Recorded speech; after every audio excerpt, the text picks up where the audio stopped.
मैं विकास कुमार काका हिस्ट्रीवर्ड चैनल में आपका स्वागत करता हूं और आज हम पढ़ेंगे ज्वालामुखी यानी ज्वालामुखी और ज्वालामुखी के कारण यानी ज्वालामुखी किन कारणों से उत्पन्न होते हैं और इन ज्वालामुखियों से क्या लाभ है, क्या हानियां होती हैं और किस प्रकार की आकृतियों का निर्माण होता है। महासागरों में किस प्रकार की आकृतियां ज्वालामुखी से बनती हैं और महाद्वीपों पर किस प्रकार की आकृतियां ज्वालामुखी से बनती हैं।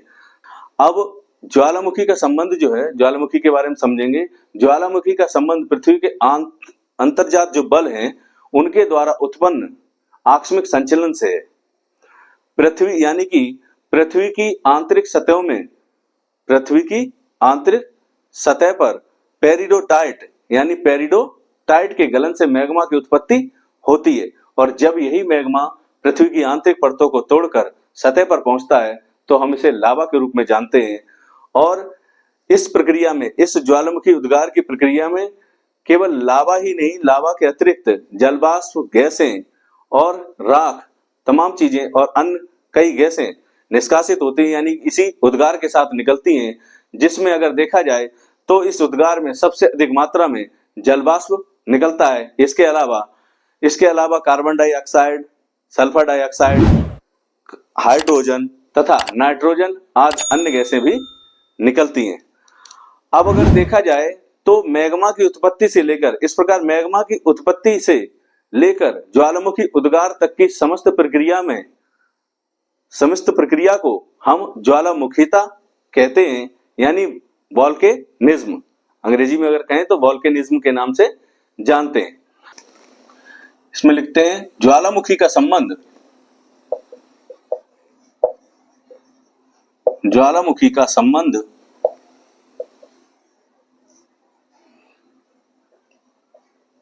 पृथ्वी के अंतर्जात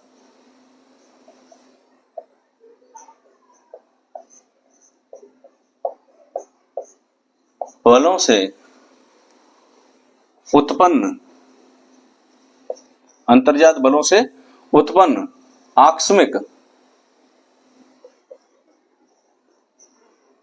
आकस्मिक संचलन से है,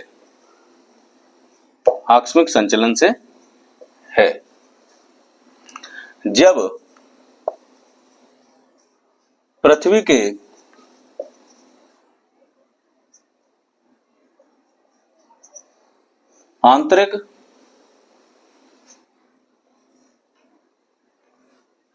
आंतरिक भागों में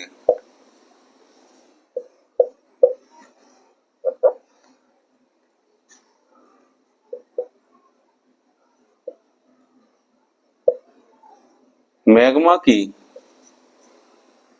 उत्पत्ति पेरिडोटाइट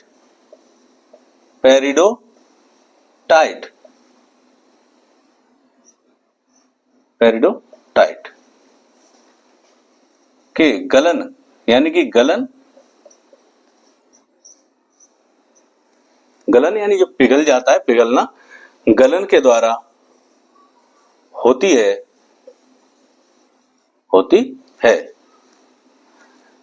जब यही मैग्मा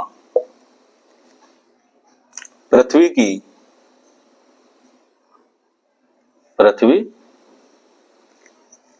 की आंतरिक परतों को तोड़कर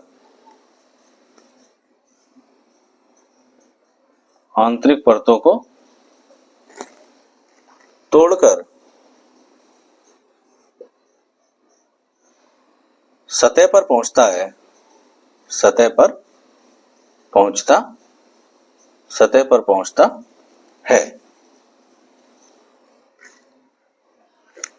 पहुंचता है तो इसे हम लावा की संज्ञा देते हैं या लावा के नाम से जानते हैं या लावा कहा जाता है, ये भी लिख सकते हैं, लावा कहा जाता है। इस प्रक्रिया में इस ज्वालामुखी प्रक्रिया में लावा के अतिरिक्त अन्य पदार्थ यानी कि जलवाष्प,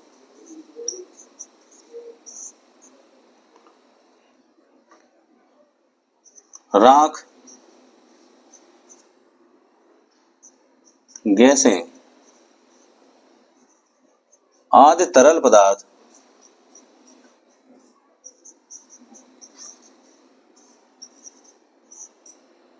भी निकलते हैं।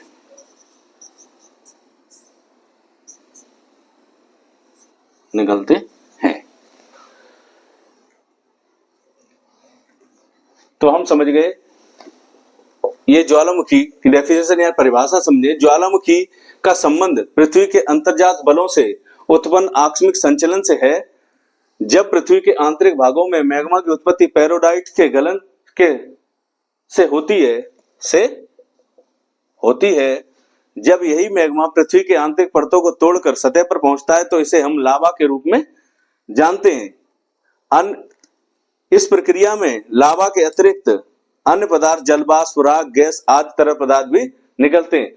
लेकिन अगर कहा जाए तो सबसे अधिक कौन सी गैस क्या निकलता है इस प्रक्रिया में? इससे लिखते हैं सबसे अधिक जलवाष्प क्या निकलता है? जलवाष्प निकलता है। इसके अलावा कार्बन डाइऑक्साइड, इसके अलावा carbon dioxide, carbon dioxide, sulphur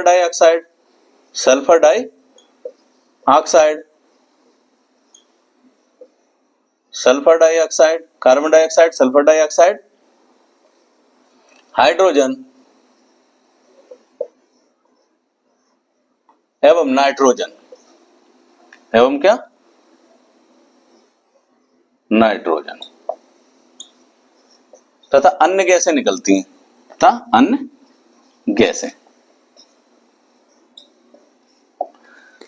ये तमाम चीजें निकलती हैं। अगर हमसे पूछा जाए सबसे अधिक क्या निकलता है? जलवाष्प निकलता है। इस प्रकार मैग्मा की उत्पत्ति से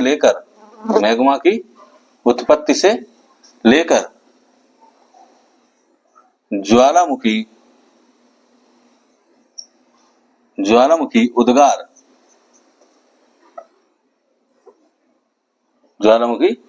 उद्गार की समस्त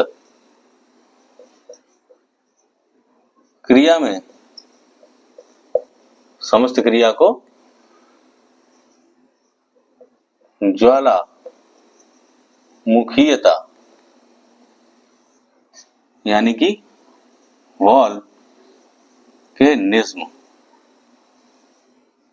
कहा जाता है। अब ज्वालामुखी जो इस प्रकार से शंक्वाकार आकृति होती है, ये समुद्र में भी होते हैं और महाद्वीपों में, महासागरों में, सब जगह ज्वालामुखी हो सकते हैं। अब ज्वालामुखी जो प्रक्रिया होती है उसमें ये जो इसको विवर बोलते हैं, विवर या छिद्र, अब पृथ्वी की आंतरिक परतों में यानी कि इसके नीचे इनमें संचलन होता है। यहाँ ये प्लेटें हैं, महासागरीय प्लेट है या महाद्वीपीय प्लेटें अलग है, महासागरीय प्लेटें अलग हैं। इनमें दो प्रकार का संचलन होता है, वो हम उसमें पढ़ेंगे, यानी कि ज्वालामुखी किन कारणों से होते हैं उसमें पढ़ेंगे। लेकिन अभी हम इस चित्र को देखते हैं। ये शंक्वाकार आकृति है, ये कब बनती है? जब ज्वालामुखी का उद्गार होता है इस विवर से। ये इस प्रकार से ज्वालामुखी उद्गार होता है। तो जब ज्वालामुखी उद्गार होता है तो इसमें राख, कंकड़, जलवाष्प क्या क्या निकल रहा है? राख, कंकड़ पत्थर, ये छोटे और बड़े दोनों होते हैं, छोटे बड़े दोनों प्रकार के निकलते हैं, इनके भी अलग अलग वो ज्वालामुखी की जो शब्दावली हम पढ़ेंगे उसमें देखेंगे। जैसे पेलियन क्या है या तमाम चीजें हैं। तो कंकड़ पत्थर छोटे बड़े भी हो सकते हैं। राख है, जलवाष्प है, जलवाष्प, जलवाष्प, अन्य गैस हैं जैसा कि हमने उसमें लिखाया है, जैसे CO2, SO2 यानी कि carbon dioxide, sulphur dioxide, hydrogen, ये तमाम गैसें निकलती हैं। ये बहुत ही हानिकारक गैसें होती हैं, इनके संपर्क में आने से कई रोग हो सकते हैं लोगों को, फेफड़ों संबंधी, सांस संबंधी।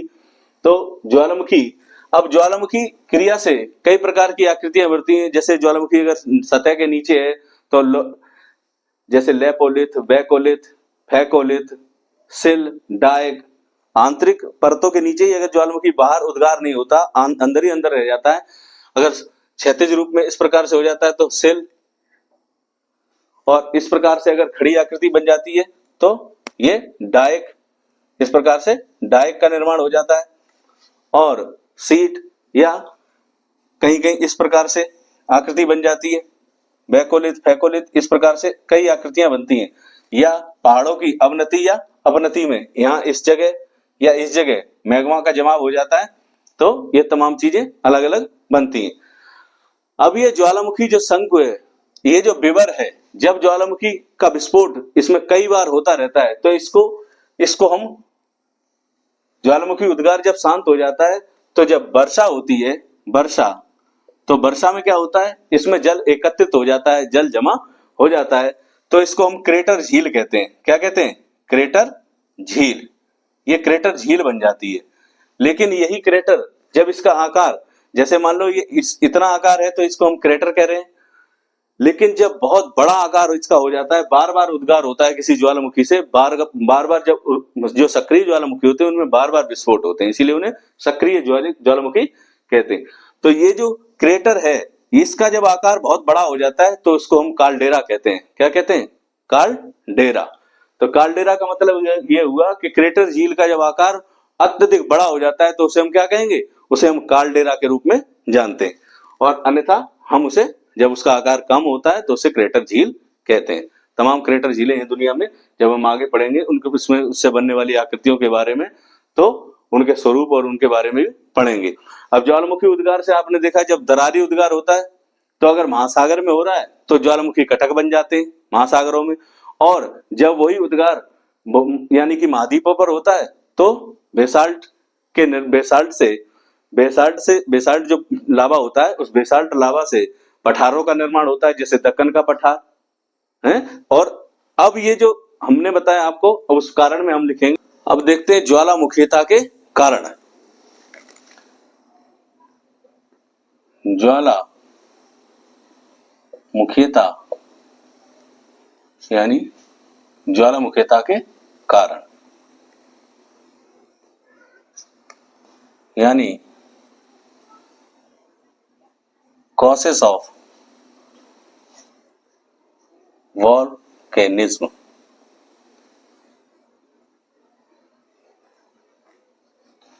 ज्वालामुखीता के कारण, कॉसेस ऑफ वॉल्केनिज्म। इसमें देखेंगे, जब पृथ्वी की आंतरिक परतों में रेडियो एक्टिव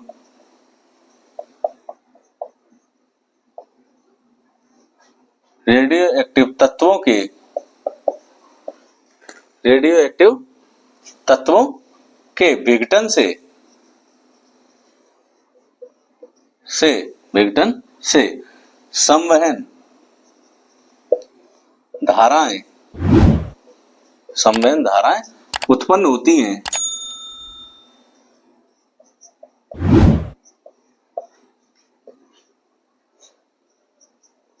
जो प्लेटों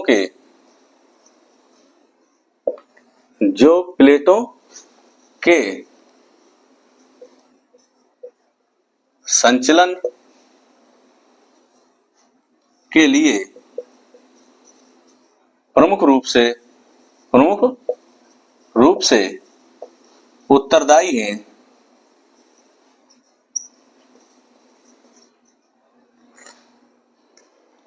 उत्तरदायी है। संवहन धाराओं के संवहन धाराओं के प्रभाव से प्लेटों में अपसारी, ये बातें याद रखनी है आपको। अपसारी संचलन, अपसारी अभिसारी एवं समांतर प्लेट संचलन होता है।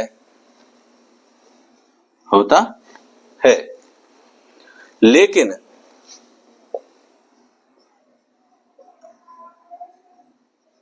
ज्वालामुखी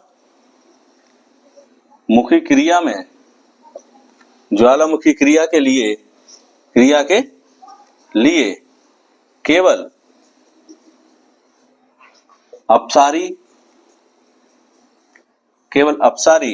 एवं अभिसारी प्लेट संचलन ही उत्तरदायी है।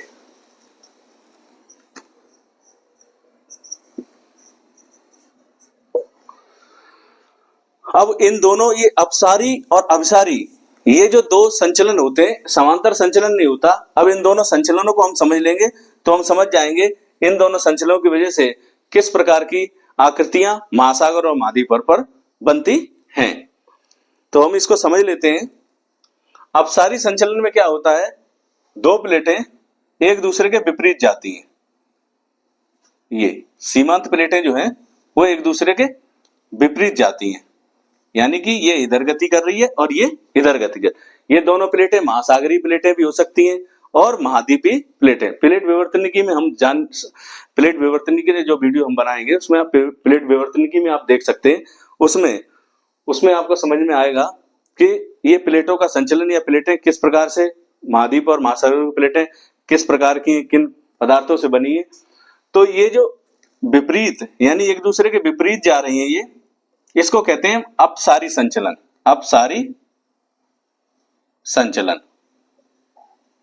इस अपसारी संचलन में क्या होता है, प्लेटों के एक दूसरे से दूर जाने पर यहाँ दरारी उद्भेदन होता है, जिससे कि मैग्मा को, जहां कमजोर सतह मिलती है वहां से मैग्मा, ये नीचे तो पेरिडोडाइट का गलन हो रहा है, रेडियोएक्टिव तत्वों के संचलन से प्लेटों का गलन हो रहा है नीचे।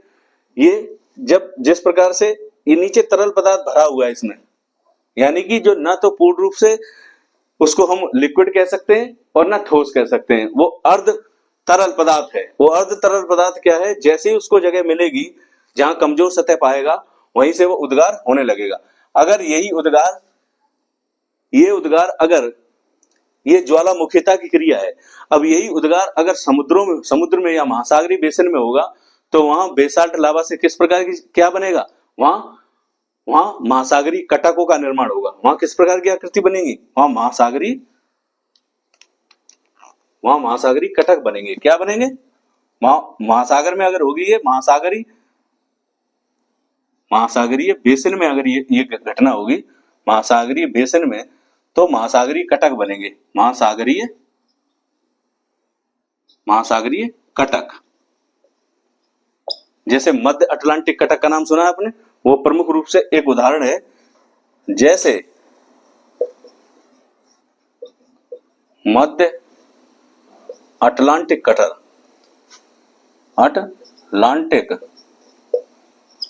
कटक, ये क्या हुआ, महासागरीय बेसिन में जब दरारी उद्भेदन हुआ तो बेसाल्ट लावा से किस प्रकार के कटक का निर्माण हुआ, महासागरीय कटकों का निर्माण होता है, जिसमें प्रमुख रूप से हम इसे देखेंगे जैसे मध्य अटलांटिक कटक। अब यही दरारी जो उद्भेदन है, जो भारत का ये वाला जो हिस्सा है दक्कन का, यहाँ ये दरारी उद्भेदन से क्या हुआ, यहाँ लावा का जमाव होता चला गया।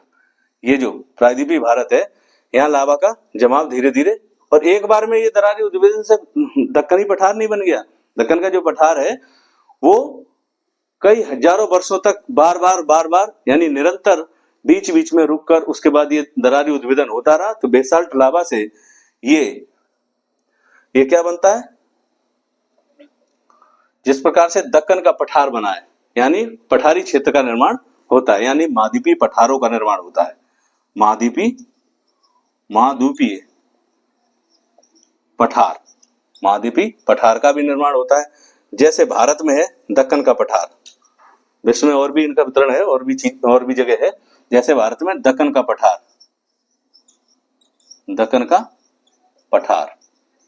जैसे भारत में इसका उदाहरण क्या हुआ, दक्कन का पठार। और महासागरीय बेसिन में अगर हुआ तो मध्य अटलांटिक कटक। अब अभिसारी संचलन में क्या होता है, अब हम देखेंगे अभिसारी। तो अभिसारी में क्या है, अभिसारी जो संचलन है, अभिसारी संचलन में क्या होता है, एक भारी प्लेट हल्की प्लेट के नीचे छेपित हो जाती है। उसके छेपण से क्या होता है, वो प्लेट धीरे धीरे गलन होने लगता है उसका, यानी कि एक भारी प्लेट का, ये जो भारी प्लेट है, इस भारी प्लेट का छेपण होने लगा एक हल्की प्लेट के नीचे। हल्की प्लेट है उसके नीचे इसका छेपण होने लगा। ये भारी प्लेट है और ये हल्की प्लेट है।